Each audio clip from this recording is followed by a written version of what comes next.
Hello good evening all of you. मैं self Siya कसान और स्वागत करता हूं आप सभी का नर्सिंग अनलॉक्ड के इस ऑनलाइन प्लेटफॉर्म के ऊपर।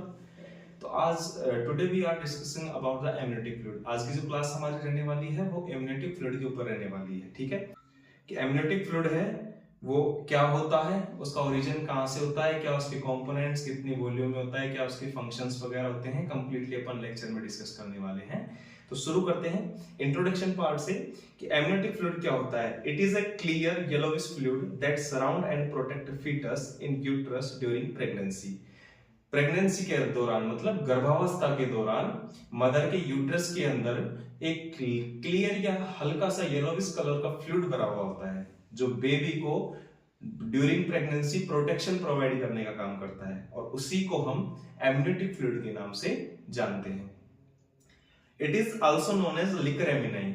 इसका दूसरा नाम क्या है, इसको लिकर एमिनाई के नाम से भी जाना जाता है। It is present in amniotic sac. Amniotic sac मतलब वाटर बैग, जो मदर का यूट्रस के अंदर वाटर बैग होता है, एमनियोटिक सैक होता है, उसके अंदर जो लिक्विड भरा हुआ होता है उसी को अपन एमनियोटिक फ्लूइड के नाम से जानते हैं। अब इसके ओरिजिन की बात करते हैं कि ये ओरिजिनेट कहां से होता है, प्रोड्यूस कहां से होता है।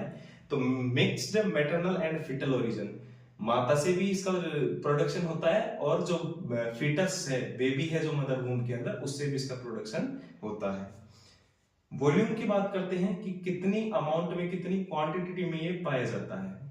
तो वॉल्यूम की अगर बात करें जाए, volume related to the gestational age according to the pregnancy gestational age, कितने वॉल्यूम में पाया जाता है।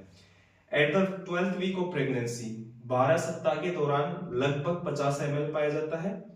एट 20 वीक, 20 सप्ताह के दौरान लगभग 400 ml पाया जाता है। एट 36 टू 38 वीक, इस टाइम पे लगभग 1000 ml यानी कि 1 लीटर के करीब पाया जाता है और सबसे ज्यादा पीक लेवल पे इसी टाइम पाया जाता है, मतलब सबसे ज्यादा अमाउंट इसी टाइम के दौरान पाया जाता है। और अगर बात करें एट 43 वीक, 43वें week after delivery, around 200 ml के समथिंग ये पाया जाता है। एट टर्म के टाइम पे जब प्रेगनेंसी होती है, जब लेबर वगैरह स्टार्ट हो जाते हैं, जब प्रेगनेंसी कंडक्ट करना स्टार्ट कर दी जाती है, उस टाइम पे लगभग 600 से 800 ml ये पाया जाता है। तो ये तो हो गई इसके वॉल्यूम की बात। अब देखते हैं इसके सर्कुलेशन कि इसका सर्कुलेशन कैसे होता है। तो water in amniotic fluid is completely changed and replaced in every 3 hour. हर 3 घंटे के अंदर जो एमनियोटिक फ्लूइड के अंदर जो वाटर होता है वो एब्जॉर्ब और रिप्रोड्यूस होता रहता है, मतलब वापस बन जाता है और एब्जॉर्ब भी हो जाता है हर 3 घंटे के अंदर। Presence of lanugo and epithelium scales in meconium show the fluid swallowed by the fetus। कि जो फ्लूइड है उसके अंदर से वाटर वगैरह स्वैलोड कर रहा है फीटस या नहीं कर रहा है, इसकी प्रेजेंट ये इंडिकेट कौन करते हैं, जो लेनुगो होते हैं। लेनुगो मतलब जो ब्रेड हेयर होते हैं जो बेबी की स्किन के ऊपर प्रेजेंट होते हैं वो, और उसके अलावा एपिथेलियम स्कल्स जो प्रेजेंट होती है बेबी की स्किन के ऊपर, उनकी प्रेजेंस है। इसका मतलब ये है कि वो इजीली स्वेलो कर पा रहा है वाटर को। इसके अलावा इसके फिजिकल फीचर्स की अपन बात करते हैं। फिजिकल फीचर्स में नेचर में एल्केलाइन होता है, जो एमनियोटिक फ्लूइड होता है वो नेचर में कैसा होता है, एल्केलाइन होता है, और स्पेसिफिक ग्रेविटी इसकी लो होती है। इसके अलावा hypotonic to maternal serum at term के दौरान, प्रेगनेंसी जब अपने टर्म पीरियड की टाइम पीरियड में होती है, उस टाइम पे इस हाइपोटोनिक इसका जो नेचर होता है एमनियोटिक फ्लूइड का। ठीक है, इसके अलावा अपन बात करते हैं इसके colour. In early pregnancy it is colourless but near term it becomes pale straw coloured due to presence of exfoliated lanugo and epidermal cells from foetal skin. मतलब इसका मतलब ये है कि अर्ली प्रेगनेंसी में जो एमनियोटिक फ्लूइड होता है वो कलरलेस होता है, उसका कोई कलर नहीं होता। लेकिन जैसे जैसे प्रेगनेंसी की टाइम पीरियड बढ़ता रहता है उसका कलर बिकम पेल स्ट्रो कलर का हो जाता है। और वो क्यों हो जाता है, क्योंकि एमनियोटिक फ्लूइड के अंदर प्रेजेंट होती है एक्सफोलिएटेड लेनुगोस, मतलब ब्रिटल हेयर्स जो होते हैं वो प्रेजेंट होते हैं, कुछ सेल्स होती हैं जो फीटल स्कल के ऊपर प्रेजेंट होती है ना। और it may look turbid due to presence of vernix caseosa. Vernix caseosa क्या होती है, जो फीटल स्किन के ऊपर एक वैक्स लाइक सब्सटेंस पाया जाता है, चिकना चिकना पदार्थ पाया जाता है, उसको वर्निक्स कैसियोसा पाया जाता है, कहा जाता है। ठीक है, तो इन सभी कंपोनेंट्स की वजह से एमनियोटिक फ्लूइड का कलर स्लाइटली जैसे जैसे प्रेगनेंसी बढ़ती जाती है वैसे वैसे थोड़ा थोड़ा चेंज होता जाता है। ठीक है। उसके बाद में अपन कंपोजिशंस की बात करते हैं कि क्या क्या कंपोजिशन से मिलकर आपका इम्यूनिटिक फ्लूइड बना होता है। तो उसमें देखते हैं तो सबसे पहले वाटर 98 to 99% तो इसमें वाटर ही पाया जाता है और 1 to 2% इसके ऑर्गेनिक और इनऑर्गेनिक सब्सटेंस पाए जाते हैं। ठीक है, तो ऑर्गेनिक सब्सटेंस जैसे कि प्रोटीन हो गई, ग्लूकोज हो गई, यूरिया हो गया, एनपीएन हो गया, uric acid, creatinine, total lipids 50% around, hormones जैसे प्रोलैक्टिन, इंसुलिन और रेनिन वगैरह, इनसे मिलकर आपका ऑर्गेनिक सब्सटेंस होते हैं। और इनऑर्गेनिक में जैसे कि सोडियम क्लोराइड, पोटेशियम, इन चीजों से आपके इनऑर्गेनिक सब्सटेंस से मिलकर आपका इम्यूनिटिक फ्लूइड बना हुआ होता है।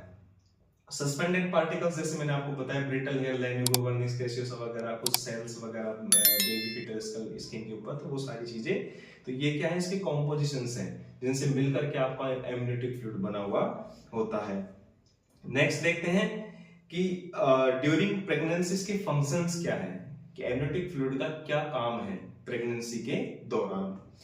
तो act as shock absorber protecting the foetus from extraneous injury, मतलब कि शॉक एब्जॉर्बर मतलब बेबी जो मदर वूम के अंदर है उसको प्रोटेक्शन प्रोवाइड करवाता है फ्रॉम द एक्सटर्नल इंजरीज। बाहर से कोई प्रेशर पड़ा, कुछ इंजरी पड़ी हल्की फुल्की, तो उससे क्या है कि इम्यूनिटिक फ्लूइड बेबी को प्रोटेक्ट करता है, बचाने का काम करता है। उसके अलावा maintenance of optimum temperature, body temperature maintain करके रखता है बेबी का। ठीक है, उसके अलावा बेबी को फ्रीली मूवमेंट करवाने में हेल्प करवाता है, बेबी को अलाउ करता है कि वो मदर वूम के अंदर फ्रीली मूवमेंट करता रहे। ठीक है, उसके अलावा it prevent adhesions between foetal part and amniotic fluid. Amniotic sac मतलब वो वाटर बैग, उसके और जो फीटस है उसके पार्ट्स के बीच में कोई जुड़ाव ना हो, इससे प्रिवेंट करता है। मतलब कि बेबी वूम्ब के अंदर प्रेजेंट है, अब बेबी क्या होता है कि यूट्रस की इंटरनल जो वॉल्स है उनसे जाकर उसके पार्ट्स अटैच नहीं हो जाए, इस चीज से प्रिवेंट करता है आपका इम्यूनिटिक फ्लूइड। इसके अलावा वाटर सप्लाई करता है किसको, फीटस को वाटर सप्लाई करता है। Last it permits foetal swallowing essential of GIT development. GIT development कैसे होगा, जब एमनियोटिक फ्लूइड में को जब बेबी स्वेलो करता है तो स्वेलोइंग की प्रोसेस जो होती है उसके थ्रू बेबी का क्या होता है, जो जीआईटी है वो डेवलप होता है। ठीक है, गैस्ट्रोइंटेस्टाइनल ट्रैक्ट है वो क्या होती है, डेवलप होती है, बनती है, मैच्योर होती है। ठीक है, इसके अलावा अब इसकी क्लिनिकल इंपॉर्टेंस देखते हैं कि हमारे क्लिनिकल इंपॉर्टेंस क्या है, हमारे किस यूज आ सकता है ये एमनियोटिक फ्लूइड। तो क्लिनिकल इंपॉर्टेंस अगर आप देखोगे तो screening for foetal malformation, serum alpha fetoprotein जो प्रेजेंट होती है उसकी अधिकता या कमता की प्रेजेंस को अपन जांच करते हैं और उसके बेस पे अपन डिसाइड करते हैं कि बेबी में किसी प्रकार का कोई मालफॉर्मेशन तो नहीं है, कि कोई बॉडी पार्ट कंप्लीट बना है कि नहीं बना है। ठीक है, उसके अलावा assessment of foetal wellbeing, amniotic fluid index एक ऐसा तरीका है जिसके मेजरमेंट से अपन ये पता लगा सकते हैं कि जो बेबी है मदर वूम के अंदर अच्छे से सर्वाइव कर पा रहा है या नहीं कर पा रहा है। उसके अलावा assessment of foetal lungs maturity, foetus के जो लंग्स है वो कंप्लीटली मैच्योर हुए हैं कि नहीं हुए हैं, किसी प्रकार का कोई रेस्पिरेटरी डिस्ट्रेस सिंड्रोम वगैरह तो नहीं है, इन चीज का पता लगाने के लिए अपन एमनियोटिक फ्लूइड का इस्तेमाल कर सकते हैं। इसके अलावा diagnosis and follow up of labour, किसी भी प्रकार की जांच वगैरह करना, लेबर को फॉलोअप करना है कि वो बेबी सर्वाइव कर पा रहा है कि नहीं, लेबर प्रोसेस जो चल रही है अच्छे से या नहीं चल रही है, इन चीजों का पता लगाने के लिए अपन डायग्नोस्टिक फाइंडिंग्स कर सकते हैं थ्रू द एमनियोटिक फ्लूइड। ठीक है, अब सोर्स देखते हैं। सोर्स दोनों प्रकार की सोर्स हो सकते हैं, मैटरनल और फीटल सोर्स दोनों तरीके के हो सकते हैं। Maternal vessels in decidua, mother की जो वेसल्स होती है डेसिडुआ, वहां से आपका इम्यूनिटिक फ्लूइड जनरेट होता है। उसके अलावा foetal vessels in placenta, placenta के अंदर जो फीटल वेसल्स प्रेजेंट होती है वो भी आपके इम्यूनिटिक फ्लूइड को क्या करती है, प्रोड्यूस करती है। इसके अलावा एमनियोन एंड अम्बिलिकल कॉर्ड से भी आपका इम्यूनिटिक फ्लूइड बनता है।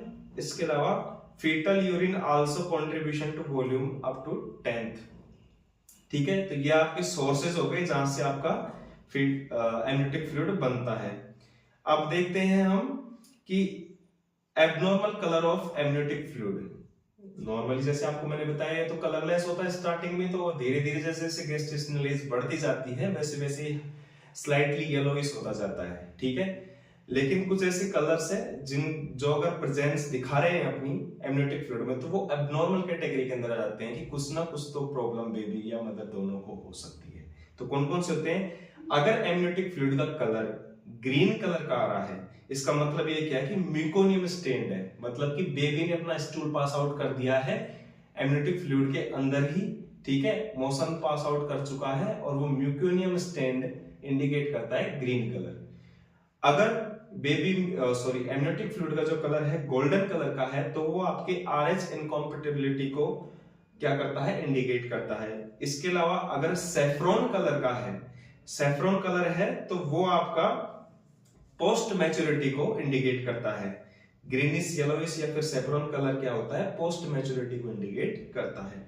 इसके अलावा डार्क कलर्ड है, अगर ब्लैक या डार्क कलर्ड का आता है तो कॉन्सिल्ड हेमरेज माना जाता है, ठीक है। हेमरेज हो चुका है अंदर बेबी के यूट्रस के अंदर, और कॉन्सिल्ड हेमरेज की वजह से आपका डार्क कलर देखने को मिल सकता है। और अगर डार्क ब्राउन कलर शो हो रहा है तो इसका मतलब ये है कि इंट्रा यूटेराइन फीटल डेथ हो चुकी है, मतलब कि बच्चा मां के गर्भाशय के अंदर ही खत्म हो चुका है। ये इंडिकेट करता है आपका डार्क ब्राउन कलर। तो आई होप आप सभी को ये क्लास समझ आई होगी। आज के लिए बस इतना ही, मिलते हैं जल्दी किसी नए टॉपिक के साथ, किसी नए वीडियो में। नोट्स अगर आपको चाहिए तो आप नंबर्स पे व्हाट्सएप पे मैसेज कर दीजिएगा, मैं आपको PDF सेंड कर दूंगा। तो आज के लिए बस इतना ही। हंसते रहिए, मुस्कुराते रहिए। जय हिंद, जय भारत।